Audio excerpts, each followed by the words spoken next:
these are some profound visions, I think. So when you say government models and nations needing to be served through these technologies, I think as a technologist, I couldn't agree more. I think that's definitely.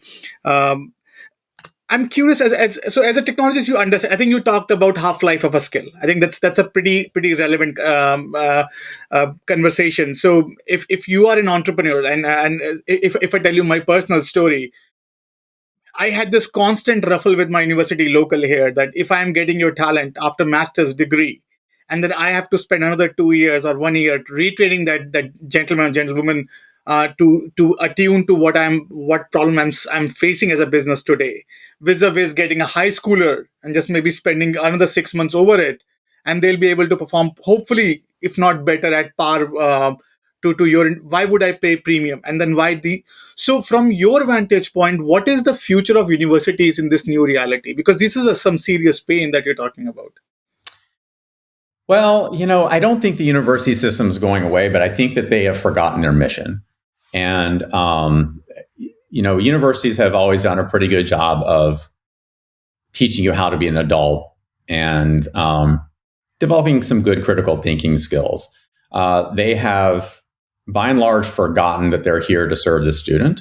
And the reason I say that is the cost of a university degree has tripled, and the service that they have delivered has not changed one bit in 40 to 50 years.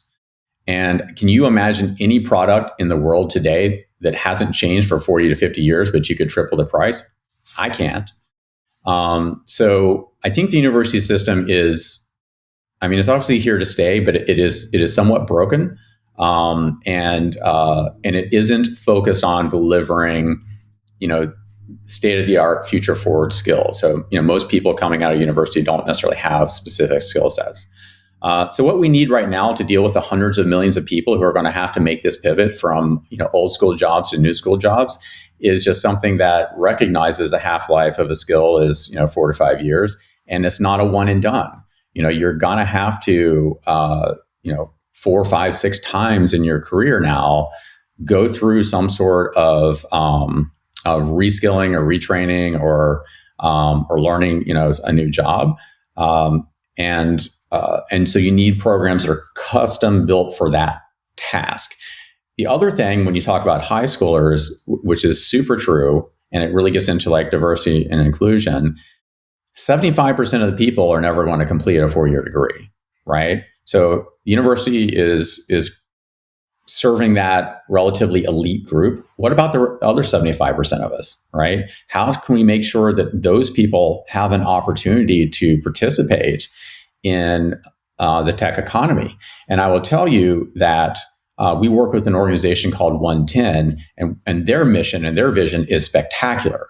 Their mission is to train 1 million Black individuals who don't have a 4-year degree in future forward careers and get them 1 million jobs, right? Think about the audacity of that. And we are their training partner to actually deploy these skills.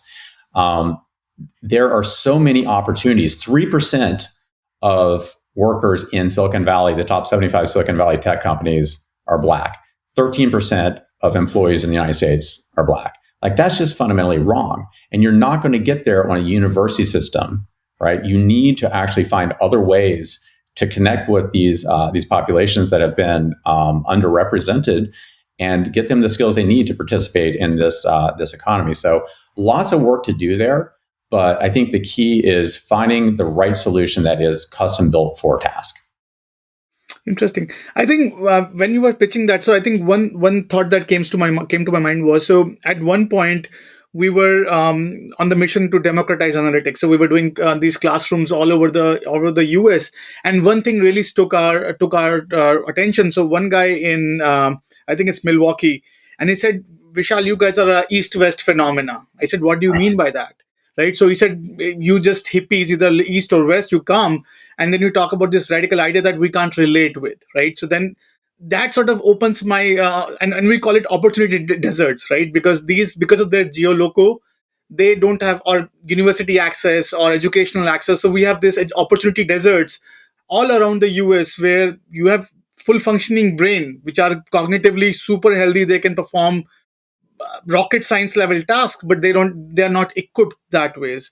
So I think when you talk about diversity and delivering on that promise, what has been your observation as a technology provider to enable or hopefully solve that opportunity desert problem for the retraining of the workforce problem?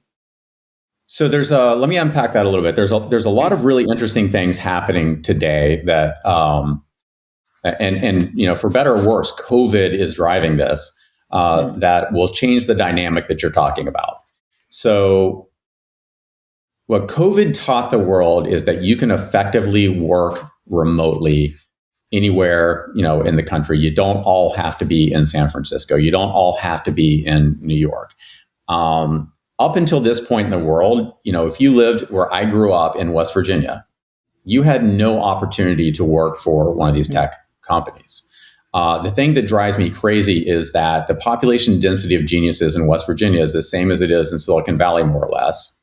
But the opportunities are vastly different. The earning potential is crazy different. And what COVID has done is actually broken down that opportunity barrier. And so now if you take someone from West Virginia who probably has a genius IQ, but is working for $13 an hour at Walmart, like, you can take those people, get them the skills they need, and get them on their path to working at one of these tech companies, because the tech companies just want talent. They're dying for talent, right? And they can be anywhere. So we will be launching a program actually in West Virginia to do this and to prove it out in kind of that Appalachia region. But if I take a parallel to the work we do in Egypt, you can see this happening already. So Egypt came to us and said, we want to create the number 5 tech freelancing economy on the planet from a standing start. Our university system can't support that. Can you help us develop these skills?